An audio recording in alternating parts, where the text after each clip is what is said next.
So look, this is Nick from Combat Evolved. Today, I've got the pleasure of coming down to B.S.T in Northampton. I'm here with Modestas Bukauskas, UFC light heavyweight. Look, it's an absolute pleasure to be here. Thank you very much for having us. How are you feeling, my man? Mate, thank you for having me as well. I appreciate it. Yeah, feeling good, just ready for training, just keeping it moving, do you know what I mean? Just day by day trying to get better, that's it. Yeah, that makes a lot of sense. And you know what, it's actually probably a good place to start, the fact that we're at B.S.T. I know that you've been visiting quite a few gyms recently around the country. What's the reason behind that, and what's been like the driving decision to sort of get rounds in at different places? Yeah, so obviously B.S.T is an absolutely amazing gym, got great coaches, you know, got great fighters here as well, but you know, it's quite hard to find guys that are bigger. Do you know what I mean? So I had to consult going to the land of the giants with Tom Aspinall's gym, where literally it's not often that I'm the smallest guy in the room. Like usually when you go to gyms, you know what I mean, I'm normally the biggest. Like, the biggest guy here is Will Curry, who's a middleweight. So just for me to get rounds of just bigger guys and stuff like that, and you know, the guys over at Aspinall's gym are like absolutely amazing. His dad, like, you know, they've really taken me in, you know, they want to help me like do well as well. So yeah, it just plays hand in hand, and then I come in here, learn some new techniques, you know, get some different looks, and it just gels and meshes together very well. Yeah, no, that's really interesting you say that, bringing up Aspinall's gym. I've seen some interviews with Aspinall where he talks about being quite selective about who he trains with. I don't want to say that he's got a weight requirement, but he's always indicated that he likes to train with the bigger gentlemen, doesn't get as much of a benefit, you know, training with the smaller people. Yeah. You've just said that you're one of the smaller guys there. What is it like being around and training with predominantly heavyweights? I mean, it was definitely a bit of a shock to the body at the beginning.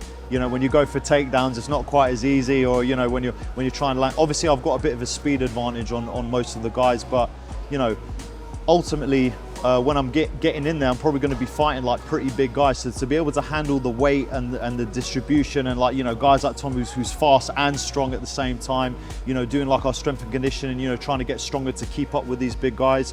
I mean, it can only be useful for me. So yeah, and like I say, they've taken me in with open arms, and it's been really beneficial for my progression as an MMA fighter. No, that's really interesting. How long is it that you've been up there now, getting those heavy rounds? So it was the February before, so about a year and a bit now. Yeah, year and a half now, yeah. And being able to sort of, like I say, associate with those heavyweights a little bit more often, have you noticed that the game's changed? Has your output changed at all? Has how you approached a fight changed? Oh, 100%. You just, also is just, you know, a testament to Tom and how disciplined he is. Just seeing how the heavyweight champion of the world, you know, conducts his training, conducts himself, like with people and like in the training sessions, and how he's looking to get better and do things. You see, he's trying to be playful, he's trying to learn, and you know, I can pick up so many things, not just for him, but even the other guys, like Ante's another UFC heavyweight that just signed, Mick Parkin, you know, Phil DeFree. So you've got a plethora of like absolutely amazing talents, and like I say, you can just pick things up every single time you're training with them.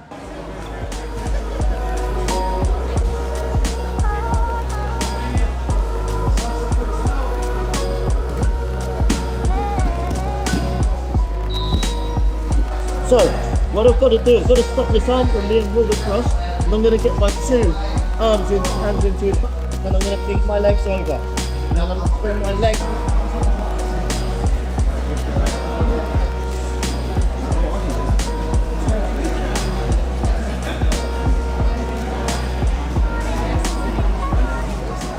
Going back to your most recent fight that took place in the UFC, it was about two months ago now, isn't it? Against Ion Cuțelaba. I know some people have suggested that was quite a close fight. Have you had a chance to watch back? Have you had a chance to reflect at all? Yeah, so it was a close fight. You know, I'm not going to deny that. But if you look at the shots that were landed, I mean, at first I didn't understand why there was such a massive, like, significant strike differential. And then you look at the stats now, and it's not actually that big of a difference. Like, I don't know if they readjusted things or something like that, but I mean, I definitely landed the more meaningful strikes. Whenever I was landing shots, you could hear the crowd going a little bit more crazy, like with the shots that I landed. So if you're looking at damage, throughout the course of the fight, I think I landed more damage. Yeah, he might have had a little bit more volume, but what was he doing with those strikes? I will admit that with a fight that was such high profile, I was a little bit more hesitant than I normally am. but it was almost like it was unlocking something within myself having a fight like that, because this is the guy that's going to get you towards the top 15. You know, he's a veteran of the UFC, had so many fights, very experienced, very highly skilled. So it was a great test for me. And yeah, although it was a close fight, like I say, I definitely landed the more meaningful strikes, and that's why ultimately I think the judges gave it to my side. So, and you know, you see all sorts of stuff on social media and what people, it doesn't matter what they think, a win is a win, it's down on paper. And I'm looking to take the lessons from this fight to get better, to improve myself and go on to put on better performances in the future. Absolutely, absolutely. And like you say, it was, I don't want to put down your most recent opponents, but in terms of experience level, in terms of the caliber of the fighter, and in terms of the exposure, Ion was probably that little bit step higher than what's been going on recently. And like I say, I know you're on a 3-fight win streak, and a win is a win, and it was a convincing win in my opinion.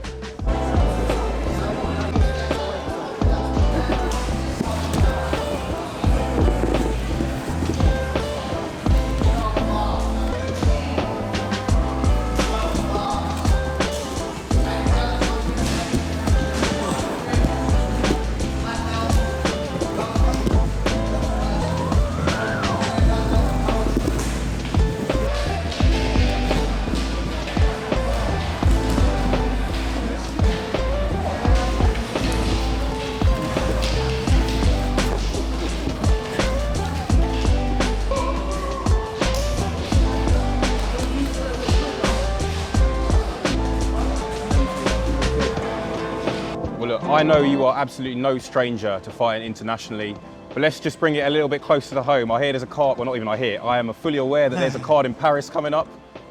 Yeah. Could we see you on potentially the Paris card, having all of those home fans a lot closer? Yeah, I mean, obviously that would be absolutely amazing. I always look at it like, you got to see, you probably have to end up fighting a hometown guy if you're going to be fighting in France, because they want to obviously promote the homegrown talent. And the way I see it, obviously the landscape of the light heavyweight division, you know, I want to be fighting a top 15 guy. So if they put us in Paris, you know, against a guy like Menifield or whoever it may be, then obviously that works absolutely amazing for me. And like I say, I've just continued like training, staying in shape. But we'll see. I'm down for whatever. Wherever they want to put me, I'll be ready to go. Well, on the UFC London card, they did have Jan, I'm not going to butcher his name, Jan, and they did have Carlos Ulberg. Yeah. So that was two guys who weren't necessarily from London, so potentially we could see. Yeah, no, 100%. Like I say, I'm up for anything. Well, you're doing a very good job promoting it, so maybe that can put in a good word for me. So.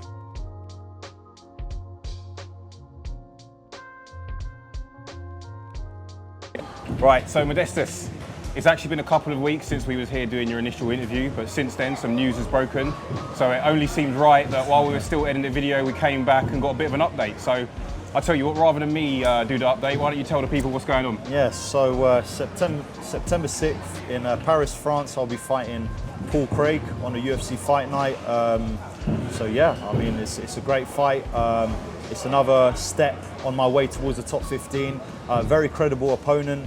You know, I think he's had almost 20 UFC fights, so very experienced. You know, he's fought the best of the best. He's got wins over Ankalaev and Jamal Hill. You know, two champions. So yeah, it's a great fight for me to, like I say, make my way into the top 15. Excellent. And can I just say, if you remember when we sat in this very cage and I said, well, you know, Paris, they have had some people who aren't necessarily some home. We got a Mystic Mac over here. Yeah, you know? Well, like, maybe they saw our video. Yeah. All right, get his manager on the phone. But yeah, no, when you found out it was Paris, like I said, I know that you're open to fighting all over the world.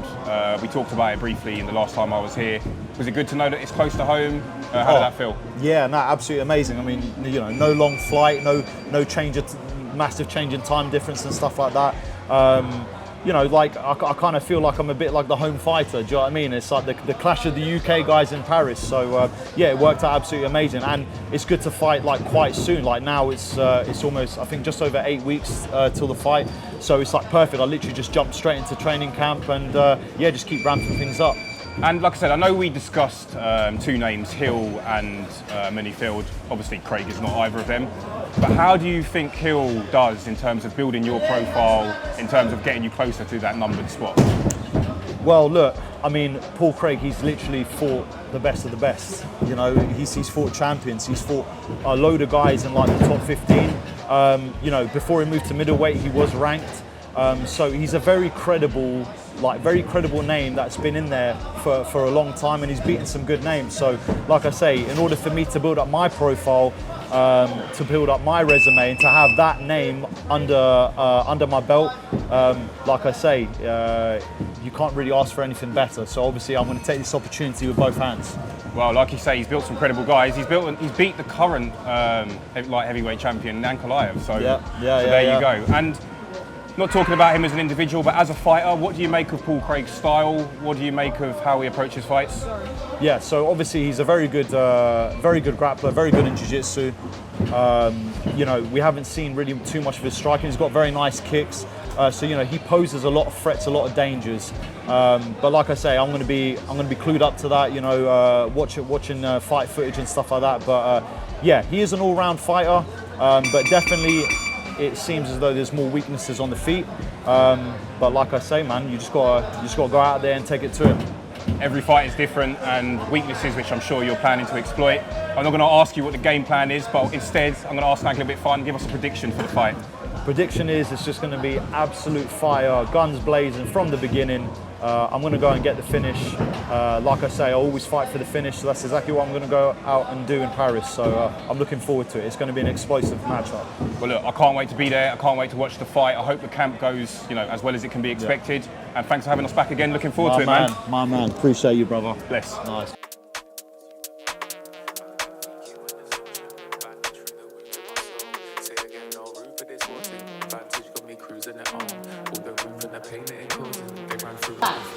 Yeah, so you're both losing that round for the first 2 minutes. This 3 minutes is to get that round back. The bigger portion of the half of the 5 minute round. Get that round back. You don't have to knock each other out. We're buddies, we're training partners. You don't have to cut each other. You don't have to dislocate anyone's limbs, but we can win technically and strategically. And with a good dose of passion. Ready, Haley, 5, 4, 3, 2, 1, let's go!